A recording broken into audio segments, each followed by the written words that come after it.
Hello అండి, ఈరోజైతే నా స్టైల్లో నాటుకోడి పులుసు అయితే చేసి చూపించబోతున్నాను. నాటుకోడి అంటే అందరికీ ఒక ఎమోషన్ కదా.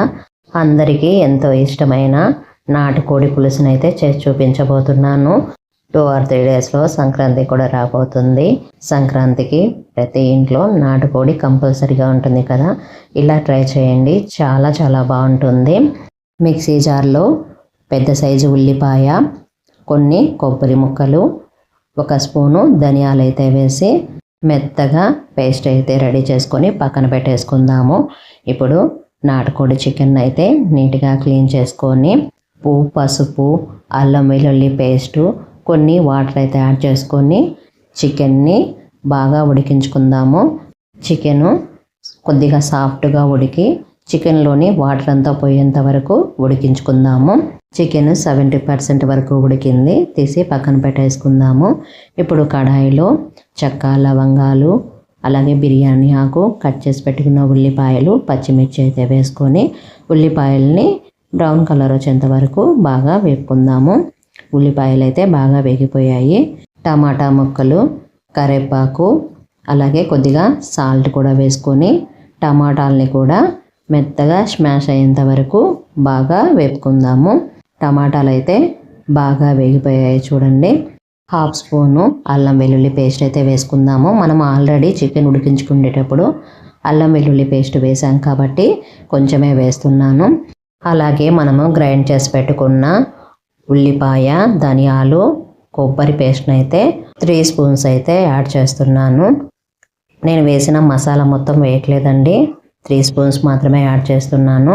అలాగే మన టేస్ట్కు తగ్గట్టుగా కారము, కొద్దిగా పసుపు కూడా యాడ్ చేసుకొని మసాలా మొత్తం ఒకసారి మిక్స్ చేసుకొని ఆయిల్ పైకి తేలేంత వరకు మసాలాను అయితే బాగా వేపుకుందాము. మసాలాలోని ఆయిల్ మొత్తము పైకి తేలుతోంది చూడండి. మసాలా కూడా బాగా వేగిపోయింది. ఇప్పుడు మనం ఉడికించి పెట్టుకున్నటువంటి చికెన్ అయితే ఇందులో వేసుకొని ఒకసారి మసాలా మొత్తము చికెన్కి పట్టేలాగా కలిపి ఒక 5-10 నిమిషాల పాటు చిన్న ఫ్లేమ్ మీదనే మూత పెట్టేసి మసాలా మొత్తము చికెన్కి పట్టేంత వరకు చికెన్ని మసాలాలో బాగా వేపుకుందాము. ఇలా ఒకసారి ట్రై చేయండి. చికెన్ అయితే చాలా చాలా బాగుంటుంది. చికెన్లో ఆయిల్ ఎక్కువ వేయలేదని అనుకోకండి, ఆ చికెన్కి ఆయిల్ సరిపోతుంది. ఆల్రెడీ చికెన్లో కూడా ఆయిల్ అనేది ఉంటుంది. ఆయిల్ వల్ల కూర అనేది టేస్ట్ ఏం రాదు. మనం చేసేదాన్ని బట్టే కూరలు టేస్ట్ ఉంటాయి. చికెన్కి అయితే మసాలా బాగా పట్టేసింది. కొంచెము కొత్తిమీర కూడా యాడ్ చేసుకొని మనకు గ్రేవీ కోసము కొన్ని వాటర్ అయితే యాడ్ చేసుకొని ఒకసారి కలిపి మూత పెట్టేసుకుందాము. గ్రేవీ అనేది మనకి ఎంత కావాలో అంతవరకు బాగా ఉడికించుకుందాము. ఈ నాటుకోడి పులుసును నేను రాగి ముద్దలోకి ప్రిపేర్ చేస్తున్నాను కాబట్టి గ్రేవీ చిక్కగా ఉంటేనే రాగి ముద్దలో చాలా బాగుంటుంది. నీళ్ళైతే యాడ్ చేసి మూత పెట్టేశాను. చికెన్ని మనము ఆల్రెడీ ఉప్పు, పసుపు, అల్లం వెల్లుల్లి పేస్ట్ వేసి ఉడికించుకున్నాం కాబట్టి మనకు కర్రీ రెడీ అయ్యేదానికి ఎక్కువ టైం అయితే పట్టదు. గ్రేవీ అయితే చిక్కబడిపోయింది చూడండి, చిక్కగా ఉంది. ఇలా ఉంటే సంగటిలోకి చాలా బాగుంటుంది. చికెన్ కూడా చాలా సాఫ్ట్గా కుక్ అయింది.